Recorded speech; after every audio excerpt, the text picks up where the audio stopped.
Hello friends, welcome to our channel. US और China के बीच में चल रहे ट्रेड वॉर के कारण साउथ कोरियन कंपनीज पर भी इम्पैक्ट पड़ रहा है। चलिए इसे डिटेल में समझते हैं। दुनिया की दो सबसे बड़ी इकोनॉमीज यूएसए और चाइना एक दूसरे पर टैरिफ इम्पोज कर रहे हैं और माना जा रहा है कि फ्यूचर में होने वाले कोरियन समिट से पहले बातचीत में दबाव बढ़ाने की रणनीति है।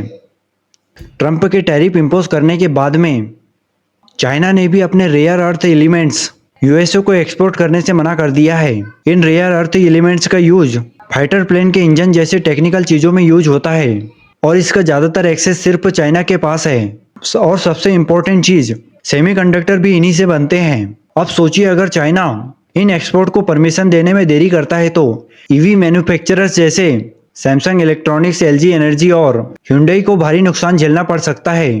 कोरियन गवर्नमेंट ने कहा है कि वह चाइना से डिप्लोमेसी जारी रखेंगे ताकि कोरियन कंपनीज को नुकसान ना हो। लेकिन दोस्तों, कोरिया एक यूएसए फ्रेंडली कंट्री है और चाइना यह सब जानता है और इसीलिए वह साउथ कोरिया को भी वह एलिमेंट्स नहीं देगा जो वह यूएसए को नहीं देना चाहता है। और उधर अमेरिका ने भी इसका पलटवार करते हुए यूएसटीआर की अनाउंसमेंट की है। अब से विदेश में बने जहाजों और एलएनजी शिप्स पर नई मैरीटाइम फीस लगाई जाएगी। पहले यह फीस थी $14 पर नेट टन। इस फैसले से साउथ कोरिया की Hyundai ग्लोविस जैसी शिपिंग कंपनीज पर सीधा असर पड़ेगा, क्योंकि यह कंपनी Hyundai और किया की गाड़ियां विदेशों में पहुंचाती है। एक 7000 कार क्षमता वाले जहाज को अब हर बार अमेरिकी पोर्ट पर डॉक करने पर लगभग $8,88,000 देने होंगे और एक साल में यह अमाउंट $44 लाख तक जा सकता है। Hyundai ग्लोविस का कहना है कि वे अपने जहाज़ों की लोडिंग कैपेसिटी और ऑपरेशन ज़्यादा प्रभावी बनाने की कोशिश करेंगे। साथ ही वे दूसरे ग्लोबल कंपनीज के क्लाइंट्स के साथ डील्स करेंगे। इस पूरी ट्रेड वार का असर साउथ कोरिया के 3 सबसे बड़े सेक्टरों पर पड़ रहा है। पहले नंबर पर है चिप इंडस्ट्री, सेकंड नंबर पर है इलेक्ट्रिक व्हीकल, इसमें बैटरी उत्पादन में रुकावट आ रही है। थर्ड नंबर पर है शिपिंग सेक्टर, इससे अमेरिकी फीस से ऑपरेटिंग कॉस्ट बढ़ रही है। यह सिर्फ एक ट्रेड वार नहीं है, जबकि एक जियोपॉलिटिकल गेम है जहां साउथ कोरिया बीच में फंस गया है। टू जाइंट्स इकोनॉमीज के बीच जो अपनी पावर दिखाने की होड़ में जुटे हैं। दोस्तों, इससे के-पॉप इंडस्ट्री पर भी बहुत असर पड़ेगा, क्योंकि ज़्यादातर इंटरटेनमेंट कंपनीज में इम्पैक्ट हुए बड़े सेक्टर्स की कंपनीज का इन्वेस्टमेंट होता है और यदि बड़ी जाइंट्स कंपनी गिरती है तो इनका सभी छोटी कंपनीज पर इम्पैक्ट होता है। ऑलरेडी कुछ कंपनीज के शेयर्स गिरते हुए दिखे हैं। दोस्तों, अमेरिका ने अब एशियन फिल्मों पर भी टैरिफ लगाने की तैयारी कर ली है। यानी अब कोरियन, जापानीज, इंडियन और चाइनीज फिल्मों को स्ट्रीमिंग प्लेटफॉर्म पर दिखाने के लिए ज़्यादा टैक्स देना होगा। यूएस सरकार ने हाल ही में एक नया प्रस्ताव पास किया है जिसमें एशिया से आने वाली फिल्मों और ओटीटी कंटेंट पर 15 से 25% तक का इम्पोर्ट टैक्स यानी टैरिफ लगाने की बात की जा रही है। कारण बताया गया है कि अमेरिकी फिल्म इंडस्ट्री को प्रोटेक्ट करना। हॉलीवुड का कहना है कि एशियन फिल्में अमेरिका में बहुत पॉपुलर हो रही है और उनके बॉक्स ऑफिस को नुकसान पहुंचा रही है, जैसे कि आरआरआर, पैरासाइट और स्क्विड गेम ने अमेरिकी ऑडियंस का दिल जीत लिया।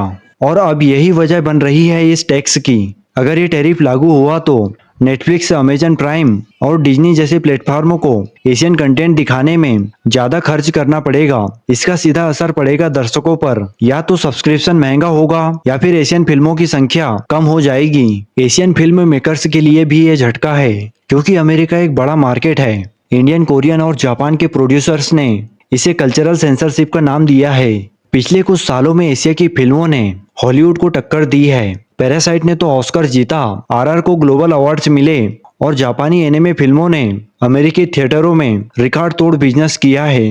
अब हॉलीवुड को डर है कि अगर ये ट्रेंड जारी रहा तो उनका डोमिनेशन खतरे में पड़ जाएगा। इंडिया, साउथ कोरिया और जापान के फिल्म इंडस्ट्री संगठनों ने इस फैसले की निंदा की है। भारत के कुछ प्रोड्यूसर ने कहा, कल्चर पर टैक्स लगाना ग्लोबल आर्ट की आज़ादी पर हमला है। वहीं अमेरिका के कुछ फिल्म क्रिटिक्स का कहना है कि हॉलीवुड को कंपटीशन से डर नहीं, इंस्पिरेशन लेनी चाहिए। फ्रेंड्स, अब डिटेल में समझते हैं कि क्या कारण है कि यूएसए अब मूवीज पर भी टैरिफ लगा रहा है। इसे हम कुछ पॉइंट्स में समझेंगे। फर्स्ट नंबर पर है हॉलीवुड और वैश्विक फिल्म व्यापार। अमेरिका की फिल्म इंडस्ट्री उद्योग की एक बड़ी शक्ति है और वह न सिर्फ घरेलू बाजार पर बल्कि इंटरनेशनल मार्केट में भी अपना प्रभाव रखती है। फिल्मों का निर्माण, वितरण और बॉक्स ऑफिस कलेक्शन अब वैश्विक है। कई हॉलीवुड फिल्में अब विदेशी लोकेशन पर शूट होती है और विदेशी फिल्मों उद्योग हॉलीवुड के साथ को प्रोडक्शन करती है। सेकंड नंबर पर है अमेरिकन रिसेंट अनाउंसमेंट। ईयर 2025 में डोनाल्ड ट्रंप ने घोषणा की कि वह विदेश में बनी सभी फिल्मों पर 100% टैरिफ इम्पोज करेगा। उनका तर्क था कि अन्य देशों द्वारा फिल्म निर्माण के लिए दिए जाने वाले इनिशिएटिव्स हॉलीवुड को कमजोर कर रहे हैं। हालांकि अमेरिकी गवर्नमेंट ने स्पष्ट नहीं किया कि यह कैसे लागू किया जाएगा और यह डिजिटल फिल्मों पर लागू होगा या केवल फिजिकल इंपोर्ट पर। अब समझते हैं दोस्तों टैरिफ क्या है। बेसिकली टैरिफ एक इंपोर्ट फीस है जो एक देश दूसरे देश से आयातित सामानों पर लगाता है। लेकिन फिल्मों को सामान की तरह आंकना मुश्किल है क्योंकि फिल्में अक्सर फिजिकल मीडिया, डीवीडी, ब्लू रे नहीं बल्कि डिजिटल रूप में ट्रांसमिशन के जरिए पहुंचती है। नेक्स्ट पॉइंट है गाइस, डिजिटल ट्रांसमिशन पर टैरिफ का विवाद। वर्तमान में अमेरिका सहित कई देशों ने यह नीति अपनाई है कि इलेक्ट्रॉनिक और डिजिटल ट्रांसमिशन पर शुल्क नहीं लगाना चाहिए। वर्ल्ड ट्रेड ऑर्गेनाइजेशन ने इलेक्ट्रॉनिक ट्रांसमिशन पर टैरिफ लगाने की रोक लगाई है और यह रोक 2026 तक बनी हुई है। यदि ट्रंप गवर्नमेंट इस प्रस्ताव को लागू करने की कोशिश करे तो इसे WTO नियमों या अन्य व्यापार संधियों की शर्तों से टकराव होगा। इसमें कानूनी और संवैधानिक चुनौतियां आ सकती है। कुछ एक्सपर्ट ने कहा कि प्रेसिडेंट को यह पावर नहीं है कि वे फिल्मों पर इस तरह के टैरिफ लगाएं। विशेष रूप से बर्मन अमेंडमेंट इस प्रकार की इनफॉर्मल मटेरियल्स को टैरिफ से बाहर रखता है जिसमें फिल्में शामिल हो सकती है। इसके अलावा राष्ट्रीय सुरक्षा के आधार पर इमरजेंसी पावर का हवाला दिया जा सकता है, लेकिन यह कंट्रोवर्शियल होगा। और सबसे मेन पॉइंट है दोस्तों, व्यवहार में लागू करना। फिल्मों को विदेशी फिल्मों या अमेरिकी फिल्म कैसे परिभाषित किया जाए यह स्पष्ट नहीं है। यदि एक फिल्म को अमेरिका और एशिया दोनों में निर्मित किया गया है, यह उसका वितरण अमेरिका में डिजिटल रूप से हो रहा है, इन मामलों में कैसे शुल्क लागू होगा। डीवीडी, ब्लू रे इंपोर्ट पर फीस लगाना संभव हो सकता है, लेकिन डिजिटल स्ट्रीमिंग, नेटफ्लिक्स, अमेजन आदि पर शुल्क कैसा लगाया जाए यह एक तकनीकी और कानूनी समस्या है। कुछ एक्सपर्ट ने कहा है कि यह घोषणा अधिक राजनीतिक प्रचार है और वास्तव में लागू करना बहुत ही मुश्किल होगा। अब हम आते हैं मुख्य विषय पर। यदि यह प्रस्ताव लागू हो जाता है तो एशियाई फिल्मों पर क्या प्रभाव होंगे। फर्स्ट नंबर पर है दोस्तों हाई कॉस्ट। यदि एक एशियाई फिल्म अमेरिका में आयात की जाती है, चाहे वो डीवीडी में हो या मीडिया सर्विस द्वारा, उस पर 100% टैरिफ लगने पर प्राइस दोगुना हो जाएगा। सेकंड नंबर पर है कम अमेरिकी वितरण पर पहुंच। अमेरिकी थिएटर या स्ट्रीमिंग प्लेटफॉर्मों पर ऐसी फिल्मों को प्रवेश देने की लागत बढ़ जाएगी, जिससे एशियाई फिल्मों का अमेरिकी बाजार में प्रवेश कम हो जाएगा। यह को प्रोडक्शन परियोजनाओं को प्रभावित कर सकता है, जहां एशियाई निर्माता और अमेरिकी कंपनियां मिलकर फिल्म बनाती है। थर्ड नंबर पर है प्रतिकार और व्यापार में तनाव, मीन्स का रिटेलिएटरी एक्शन।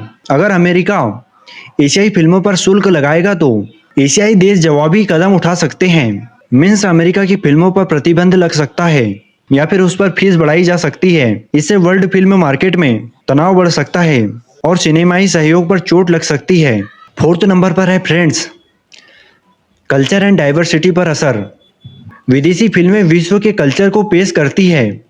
यदि उनकी पहुंच कम हो जाए तो व्यूअर्स को डाइवर्सिटी का नुकसान हो सकता है। कई एशियाई फिल्में अपने पावरफुल स्टोरीज एंड डायरेक्शन के कारण दुनिया भर में लोकप्रिय हुई है, जैसे कि कोरियाई फिल्में, Indian films and Japanese animes etc।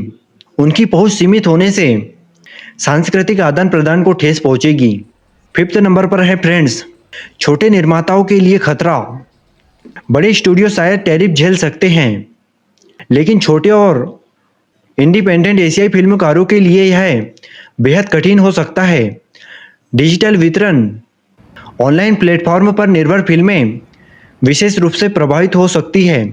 अब देख सकते हैं दोस्तों इस पर इसके जवाब में स्ट्रेटजीज क्या हो सकती है। फर्स्ट नंबर पर है लीगल केस करना। कई फिल्म ऑर्गेनाइजेशंस, ट्रेड बॉडीज और संगठन इस प्रस्ताव को WTO में चुनौती दे सकती है और व्यापार समझौतों के प्रावधान इस प्रस्ताव को सीमित कर सकते हैं। सेकंड नंबर पर है इनिशिएटिव्स। एशियाई फिल्म निर्माता यह कोशिश कर सकते हैं कि उनकी फिल्म का लोकल प्रोडक्शन हिस्सा अमेरिका में हो, जिससे वे शुल्क से बच सके। को प्रोडक्शन मॉडल, संयुक्त निर्माण या साझेदारी समझौते जैसी रणनीति अपनाई जा सकती है। थर्ड नंबर पर है डिजिटल डिस्ट्रीब्यूटर के नए models. Film maker platform, NFT, digital वितरण चैनल आदि नए तरीके हो सकते हैं जो टैरिफ से बचने में मदद कर सकते हैं। विशेष लाइसेंसिंग और रूल्स बनाए जा सकते हैं कि अमेरिका में वितरण इंपोर्ट नहीं मानी जाए या शुल्क छूट दी जाए। फोर्थ नंबर पर है रिटेलिटरी पॉलिसीज। एशियाई देश अमेरिका की फिल्मों पर सीमित प्रवेश देने और टैक्स को बढ़ाने ETC कदम उठा सकते हैं। सांस्कृतिक संरक्षण नीतियां लागू हो सकती है, जैसे कम विदेशी सामग्री, नियम कोटा आदि। फिफ्थ नंबर पर है न्यू मार्केट्स की खोज। अगर अमेरिका पर निर्भरता कम होती है तो एशियाई फिल्म मेकर्स अन्य देशों, डिजिटल प्लेटफॉर्म और क्षेत्रीय बाजारों की ओर रुख कर सकते हैं। एशिया, यूरोप, अफ्रीका आदि में डिस्ट्रीब्यूशन नेटवर्क और सहयोग बढ़ सकता है। दोस्तों, इस प्रस्ताव की घोषणा ने व्यापार जगत में हलचल मचा दी है, लेकिन अभी यह साफ नहीं है कि इसे कैसे लागू किया जाएगा। यदि लागू हो जाए तो एशियाई फिल्मों पर इसका बड़ा असर हो सकता है। लागत बढ़ना, पहुंच कम होना, सांस्कृतिक विविधता पर प्रभाव। लेकिन कानूनी चुनौतियां, इंटरनेशनल मार्केट रूल्स और तकनीकी प्रॉब्लम इस प्रस्ताव को सफल होने से रोक सकती है। मोस्ट इम्पोर्टेंट चीज, इस प्रस्ताव का असर सिर्फ आर्थिक ही नहीं, सांस्कृतिक और रचनात्मक स्तर पर हो सकता है। फ्रेंड्स, वीडियो अच्छा लगा हो तो लाइक एंड शेयर करें और चैनल को सब्सक्राइब करना ना भूलें।